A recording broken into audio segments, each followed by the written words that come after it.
Hey gang, Kyle here, having a cup of coffee on a cold day in St. Louis. A lot of things going on in the world. Inauguration Day just occurred and a flurry of activity is going on back over east in Washington, D.C.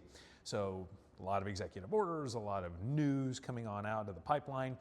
One of the things that we're really watching at this point is what's going to happen with a number of the provisions in the Tax Cuts and Jobs Act of 2017. A lot of them expire here at the end of 2025. So things like the current income tax brackets, the expanded standard deduction, the expanded estate planning exemption, all of these things are scheduled to sunset at the end of 2025. Now, reading a few reports, there have been some discussions as to whether or not the current brackets are extended or they're changed, or whether or not the SALT cap deduction, so the state and local tax cap on those deductions, is that going to change?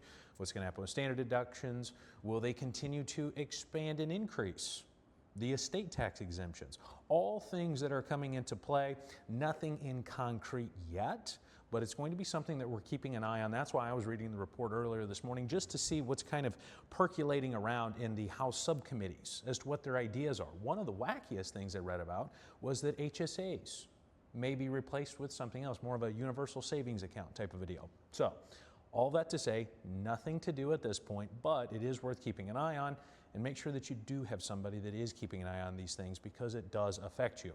So again, if there's ever any questions you have about any of these types of topics, please shoot me a message or follow along with this content. We're going to be continuing to cover this throughout the entire rest of the year, and buckle up. It's going to be a whirlwind. And until next time. Oh, one last thing. Go Chiefs.